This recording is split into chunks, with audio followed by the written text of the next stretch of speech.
Salut à tous, c'est ravi de retrouver sur canalturf.com. Nous allons évoquer les réunions de ce samedi 12 mars. Nous débuterons par Auteuil qui propose la réunion principale et le tiercé quarté quinté plus du jour, le prix Luther 3. Ensuite, nous prendrons la direction de Mont-de-Marsan en réunion 2 puisque j'ai pu converser notamment avec Didier Guillemin qui évoluera à domicile. Concernant Caen en réunion 3, eh bien Cyprien Dubanchet confiant dans la troisième course du programme. Nous l'évoquerons donc dans une deuxième partie d'émission, sans oublier la réunion 4 au Croisé-la-Roche, où là aussi, j'ai pu converser avec des professionnels confiants. Je pense notamment à Jean-Philippe Borodachko, sans oublier Yannick Desmet qui drivera en confiance dans l'ultime rendez-vous dans le nord du pays. Sachez également que vous pouvez liker, partager ce programme via nos différents réseaux sociaux. C'est gratuit et ça fait toujours plaisir. Donc n'hésitez pas sur YouTube ou encore sur Twitter de liker et de partager cette émission. On commence donc le programme par le quintet et le prix Luther 3 en ce samedi 12 mars. J'ai placé en tête deux chevaux âgés de 9 ans. À commencer par le 12 Black Boa. Il est en condition physique avancée. Il reste sur 2 podiums dans des quintets palois. Pour son retour à Auteuil, il devrait répéter. Je lui poserai le numéro 1, Darling Daybird, lui aussi 9 ans. Il a pris la 3e place de cette course l'an dernier. Il me semble ici en mesure de faire mieux cette année. Il en a l'étoffe. Le 8, Gaulle, a pris une bonne 2e place courant janvier dans un quintet palois, où il s'expliquait notamment avec Black Boa que l'on citait plus haut. Depuis, le cheval est tombé dans le prix Annie Hutton, toujours à Pau, mais ici, Gaulle me semble en mesure de bien faire, d'autant qu'il connaît l'hippodrome d'Auteuil. Le numéro 9, Doudingue, a lui aussi 9 ans. C'est un cheval qui compte déjà 3 places en 8 quintets courus. Il avait participé au prix Violon 2 courant septembre dans une épreuve de Maccabi, et à mon avis ici, jugé sur sa 2e place obtenue ce jour-là, il doit pouvoir bien faire, où il devançait notamment le numéro 11, Galet des Fossés, 3e de ce prix Violon 2, donc ces deux-là sont difficilement dissociables au papier de par leur performance du 25 septembre. J'ai ensuite retenu le numéro 3, Taf, un cheval âgé de 12 ans, il effectue sa rentrée, mais j'avais bien aimé sa 4e place obtenue dans le prix Montgomery, courant octobre, une 4e place dans le prix Montgomery où il devançait ce jour-là Doudingue, donc la ligne intéressante, le cheval devrait pouvoir performer d'entrée de jeu. Attention également au numéro 2, Sympathis, il n'a que 5 ans, il affronte ses aînés, mais il a du potentiel, d'ailleurs il ne porte pas autant de poids sans raison. En fin de sélection, on se méfiera du numéro 10, Ephedrine, il me semble barré pour la victoire, mais sa 4e place dans le prix de Cacao, où elle terminait non loin de Darling Daybird, l'autorise ici à bien faire. Donc en chiffres, pour ce quintet du samedi 12 mars, prix Luther 3, épreuve ouverte, ma sélection sera la suivante. 12, As, 8, 9, devant le 11, le 3, le 2 et le 10. En canon partant, on pourrait envisager le numéro 6, Avel de Kerbar, qui apprécierait un terrain lourd.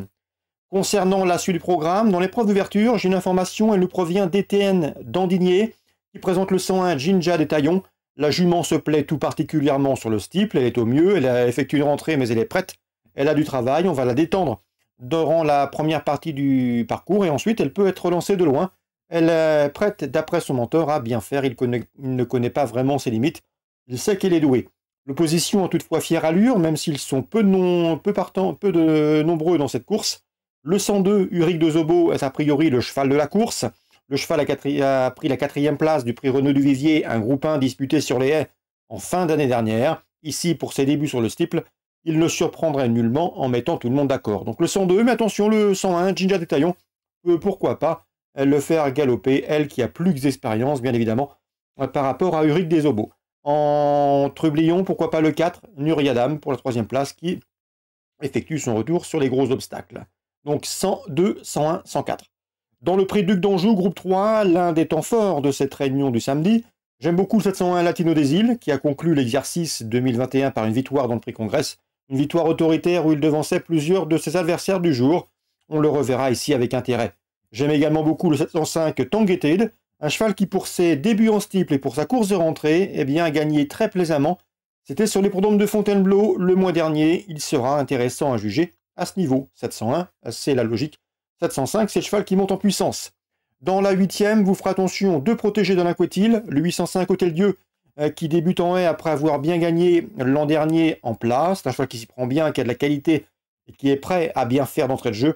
Tout comme le 10, Nataline, elle a du travail, elle se prépare assez vite. Et dans ce lot, elle doit pouvoir également jouer une bonne partition. Donc le 805 et le 810, 2 éléments à suivre, 2 éléments d'avenir. Sur les obstacles, ici, ils ont les moyens de se mettre en évidence, sans nul doute. 805, 810, attention à eux.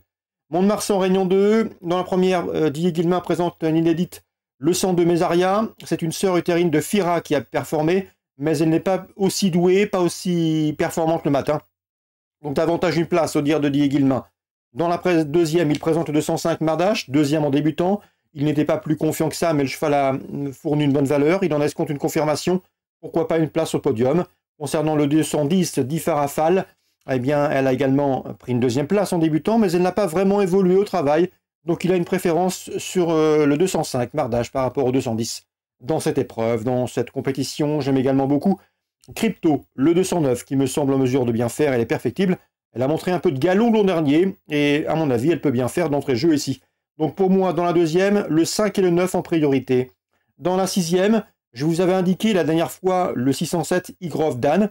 Son entraîneur Ludovic Gadebin était confiant. Le cheval lui a donné raison en s'imposant plaisamment dans un handicap. Il a été remonté de 2 kg. Il est passé de 24,5 à 26,5 valeurs. Mais c'est un cheval qui est resté au mieux, qui apprécie tout particulièrement la piste de Mont-de-Marsan. Et malgré la surcharge encourue, je pense qu'il demeure une nouvelle fois compétitif pour les premières places. Le 607 Igrov Dan. Dans la septième, Didier Guillemin présente le 705 Illusion de la Garde. C'est une concurrente irréprochable, elle reste sur plusieurs succès. Elle va débuter ici sur le steeple, mais elle va débuter sur le steeple uniquement si la piste est suffisamment assouplie. C'est ce que m'a indiqué Didier Guillemin. Dans le cas contraire, il n'est pas sûr qu'elle participe à cette course. Il va voir en fonction des dernières données météorologiques. Le 705 Illusion de la Garde, c'est la jument de la course. Elle devrait pouvoir s'imposer si elle court et si la piste est suffisamment souple. Vous l'aurez compris. Concernant Caen, Réunion 3, je vous le disais, Cyprien Dubanchet confiant dans la troisième course du programme avec le 18 X The Best. D'après lui, son cheval dispose d'une première chance pour son retour autre montée. Il craignait surtout le numéro 10 Igor Duparc qui vient de s'imposer sous la selle et le numéro 17 Yvan Duclos. C'est Melvin Condrix qui m'en a parlé en bien. Le cheval est performant sous la selle, il est en forme. Et dans ce lot, c'est également une première chance. Donc pourquoi pas tenter un couplet dans la troisième. Une épreuve ouverte où les rapports devraient être rémunérateurs. Le 18, le 10 et le 17 pour la troisième. Concernant maintenant la Réunion 4 au Croisé-la-Roche, Jean-Philippe Borodage court à 2 partants. Domingo Della qui va courir avec une chance mais qui aura un bel engagement à la fin du mois à Vincennes. Et surtout avec le 102 Hands Up, c'est une bonne jument. Elle a gagné en sagesse. Et d'après lui, elle est compétitive dans ce lot car l'engagement est intéressant. Elle devrait répondre présente. Le 102 Hands Up. Concernant Yannick Desmet, il aura également 2 partants. Désir Castelet qui a très bien couru dernièrement et qui monte en puissance. Le cheval va courir caché et on va le faire finir, il peut prendre une place. Mais il est confiant également avec le 812 Ginger Love, ancienne pensionnaire de l'écurie Victoria Dreams. Elle est chez lui depuis l'été dernier. Il a pris son temps avec elle. Il lui a donné une course de rentrée dernièrement. Elle a progressé depuis, elle a bien progressé depuis. Et ici, dans cette course réservée aux drivers amateurs, il devrait se faire plaisir. Il va sans doute patienter, se faire oublier et tracer une bonne ligne droite. Mais vu le potentiel de la jument, à mon avis, elle peut parfaitement mettre tout le monde d'accord, car a priori, elle est en retard de gain dans ce genre de catégorie. C'est le 812 Ginger Love. Pour les amateurs de jeux simples, c'est au Croisé-la-Roche en Réunion 4, à mon avis, elle a de la marge. Il ne faudra pas se tenir trop loin si elle patiente, mais si elle est à portée de fusil des animateurs à l'entrée de la ligne droite avant, à mon avis, elle va peut-être s'imposer. Elle en a l'étoffe. Le 812 Ginger Love. Petit coup de cœur en fin de réunion, en Réunion 4, au Croisé-la-Roche. Voilà pour les infos de ce samedi 12 mars. En espérant qu'elle vous soit fructueuse, n'oubliez pas de liker et partager ce programme. Nous on se retrouve désormais demain pour une nouvelle émission.